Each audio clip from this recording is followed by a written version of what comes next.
そひざまずけブルーロック。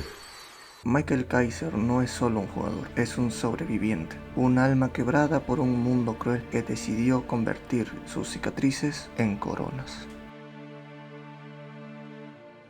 Kaiser nació en el caos, hijo de un director de teatro autoritario y una actriz que lo abandonó antes de que pudiera hablar. Su vida fue escrita desde el dolor. Su hogar no era un refugio, era una prisión. Allí cada error se pagaba con sangre, cada palabra maldicha con puños, y el silencio era su único escudo. Su padre, roto por la pérdida y el alcohol, lo transformó en un blanco de odio. Lo llamaba basura, estorbo, fracaso. Y así aprendió a sobrevivir, robando comida, huyendo de la ley, escapando de las cadenas del miedo. No por rebeldía, sino porque era eso o morir. Sin embargo, Michael sabía que podía salir de allí si se lo proponía. Por ello, tomó la decisión de ahorrar una parte de lo que robaba para algún día escapar y ser libre. En su cumpleaños número 12, Michael ya sabía que nadie vendría a salvarlo. Aún así, buscó hacer más amena su existencia y decidió darse un regalo. Pero, ¿qué podría comprar? ¿Comida? No, eso es algo que se agota fácilmente. Cualquier cosa estaría bien, pensó Michael, pero en el fondo de su corazón sabía que debía buscar algo que pudiera darle la sensación de sentirse vivo. Lo que buscaba lo encontró en un balón de fútbol, aquel objeto que vuela cuando lo lanzas, regresa cuando es golpeado, no llora, no grita, cuando es pateado o golpeado y siempre está allí, sin decir nada. Michael veía el balón de fútbol justo como él, algo sin valor. Era un día como cualquier otro, cuando Michael fue arrestado por un crimen que no había cometido. La policía llegó a su puerta, sin razón ni justificación, pero fue su padre, un hombre de mirada fría y astuta, quien con maestría tejió una red de mentiras. Convenció a todos de que Michael era el culpable. Posteriormente, la policía encontró los ahorros de Michael, dinero que con tanto esfuerzo había ahorrado, y su padre los reclamó para sí mismo. A Michael le importaba poco. En ese momento, el dinero era lo último en su mente. Solo quería escapar, empezar de nuevo y ser libre. Pero el destino, siempre cruel, tenía otros planes para él. Fue entonces cuando la policía encontró su balón de fútbol, un objeto común, pero para Michael era mucho más que eso. Era su alma, su respiro, el único refugio que le ofrecía un sentido en medio de su tormenta interna. Su padre, con la misma indiferencia que había mostrado al arrebatarle su dinero, levantó su balón, dispuesto a destrozarlo en busca de algún otro tesoro oculto adentro. Pero cuando su padre alzó el balón, algo dentro de Michael despertó. No era solo su ira, no era solo frustración, era la chispa de algo mucho más profundo, un ego, dormido durante años, que se alzó de las sombras con una fuerza implacable. Michael no iba a permitir que tocara su balón, no permitiría que destruyeran lo que le quedaba de sí mismo. Aquel balón, desgastado por el tiempo, representaba su única verdad en un mundo que lo había traicionado. Su identidad no podía ser aplastada de esa manera. En ese instante, algo se rompió dentro de él, y lo imposible ocurrió. Con un impulso salvaje, una fuerza que parecía sobrehumana, redujo a su padre y a varios de los policías que lo mantenían atado. Y aún así, en la agonía de su captividad, nació el hombre que desafiaría el orden establecido, el hombre que forjaría su propio camino a base de sangre, sudor y una voluntad indomable. Un día, cuando Michael estaba en prisión, recibió la visita de alguien con una propuesta que sería el comienzo de su historia. Un agente autorizado de la PIFA le propone sacarlo de allí, con la condición de que juegue al fútbol. Aquel hombre sabía que el talento de Michael no podía pudrirse en ese hoyo, así que le enseñó su nuevo hogar, la Academia Bastard München, un lugar para talentos únicos, una jaula de bestias, una nueva oportunidad. Michael la tomó. Allí, un nuevo mundo se abre ante él. En su cuello se tatuó una rosa azul, símbolo de lo imposible, representando su lucha por alcanzar metas que parecen inalcanzables. Este tatuaje es un recordatorio constante de lo que significa luchar por lo que anhelaría, por lo que busca en el fútbol, que su existencia esté viva frente a los ojos de cualquier persona. Dentro de Bastard München, la arrogancia y el deseo de dominación de Michael hacían que rechace la bondad de los demás. Michael se convierte en un jugador egoísta, poniendo a sus compañeros al servicio de su ambición. Michael no solo brilló, se impuso, con una visión letal, un regate inhumano, un tiro denominado como el más rápido del mundo y un ego inquebrantable. Se convirtió en el alma y dictador del equipo. El mundo comenzó a reconocerlo, pero su talento tenía un precio: la soledad. Veía a sus compañeros como herramientas, incluso a Alexis Ness, su fiel asistente, como un mero peón. Para Kaiser, el equipo no era una familia, era una corte donde él reinaba, donde nadie podía desafiarlo y donde quería ver a todos de rodillas. Hasta que llegó Isagi Yoichi. Kaiser comenzó a sentirse amenazado, no por miedo al talento de Izagi, sino porque él en un punto representaba la irracionalidad y restricción sofocante con la que su padre le enfrentaba todos los días. Cada derrota frente a él, cada jugada superada, no solo dañaba su ego, dañaba al niño interior que aún pedía ser visto, que aún pedía que su existencia sea reconocida, que el niño al que su padre llamaba basura ahora temía volver a serlo.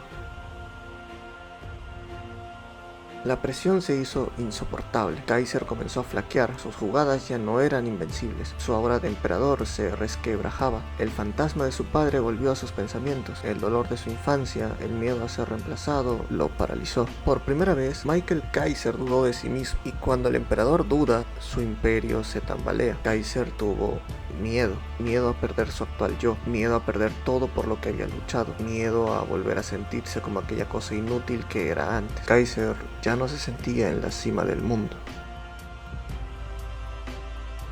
Pero las grandes leyendas no se definen por sus triunfos, sino por cómo se levantan de sus caídas. Kaiser entiende que su fortaleza no viene solo de la arrogancia, sino también de la vulnerabilidad. Kaiser decide desechar todo lo que lo hacía sentir humano, la gloria, el estatus, incluso su orgullo. Kaiser decidió convertirse en cero, confiando en su ego. Decidió cambiar, decidió evolucionar, no por debilidad, sino por libertad. Kaiser no era nada. Hasta ese punto solo quería sentirse vivo. A través de la destrucción y la reconstrucción, Kaiser buscó renovarse. Un egoísta de tipo mundial, arrojándose a la mierda tantas veces como sea necesario hasta la muerte. En un partido decisivo, con todo en contra, Kaiser marcó el gol de su vida para abrirse paso a través de la multitud. El maldito fútbol le debía algo a Kaiser. Él más que nadie sabía que todas las cosas finalmente regresan y el curso de la suerte yacen dentro de él. En el campo, donde el caos del juego se desata y las sombras de los defensores se ciernen sobre él, Kaiser no es solo un jugador, es un ser capaz de desafiar las leyes de la física misma. Con el Kaiser Impact Magnus, un golpe destinado a desatar una tormenta de precisión y poder en el aire con un movimiento sutil y casi sobrenatural, Kaiser da un giro al balón, infundiéndole un efecto que lo curva, lo distorsiona en el aire, desafiando toda la lógica. Es como si la pelota respondiera a su voluntad, guiándose hacia la portería como un misil cuyo objetivo está sellado desde el primer momento.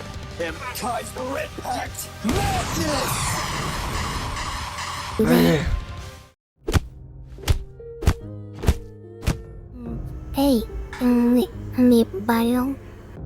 Algún día terminaré dejando este lugar y seré libre.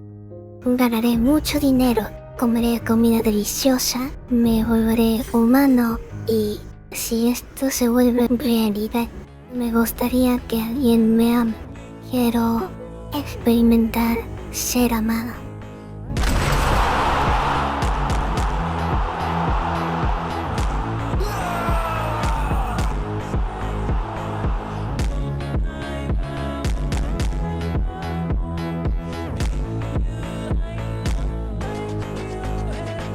Aquel rugido, eterno y resonante, desgarró los cielos como el trueno de un dios despertando de su largo sueño. Era el grito del emperador, el sonido de la perfección alcanzada, una manifestación de poder que solo un elegido podía liberar. En ese momento, el campo de batalla dejó de ser un simple terreno de juego. El tiempo, esa prisión inmutable, se suspendió en un suspiro, como si el universo mismo se hubiera detenido para admirar la grandeza de lo que acababa de suceder. En ese único segundo, la maestría de Kaiser se desplegó en su forma más pura y elevada. Lo imposible dejó de ser una barrera, se convirtió en un escalón más hacia la grandeza, como un ave fénix renaciendo de sus propias cenizas. Y allí, en ese instante, floreció ante los ojos del mundo la rosa azul, una flor que no solo desafía lo inalcanzable, sino que muestra que lo imposible puede ser alcanzado cuando la voluntad humana se convierte en un poder ilimitado. Era en ese preciso momento cuando la esencia del fútbol se transformaba en algo sublime, algo que separaba a los dioses del fútbol de los mortales.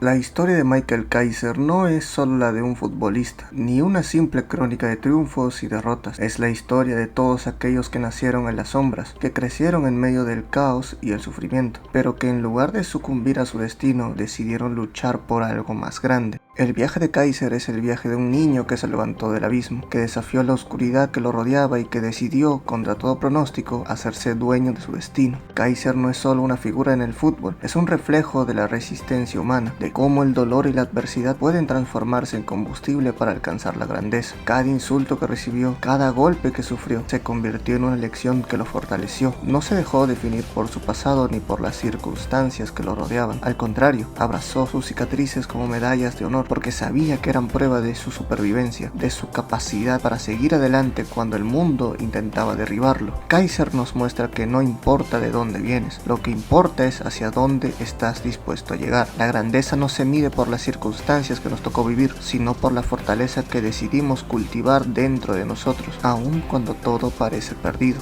Porque incluso aquellos que nacen rodeados de odio, desdén o indiferencia pueden convertirse en símbolos de esperanza y motivación para otros. Y ahí, en su piel, marcando su alma, está la rosa azul. Esa flor que nunca fue pensada como posible, esa flor que crece en medio de lo imposible. La rosa azul es más que un símbolo en su cuello, es un recordatorio constante de que por muy difícil que parezca, lo que alguna vez fue inalcanzable puede convertirse en una realidad si tenemos el coraje de luchar por ello. Porque al final, la rosa azul, esa que nadie creía que pudiera existir, floreció en el corazón de quien fue llamado el emperador elegido por Dios.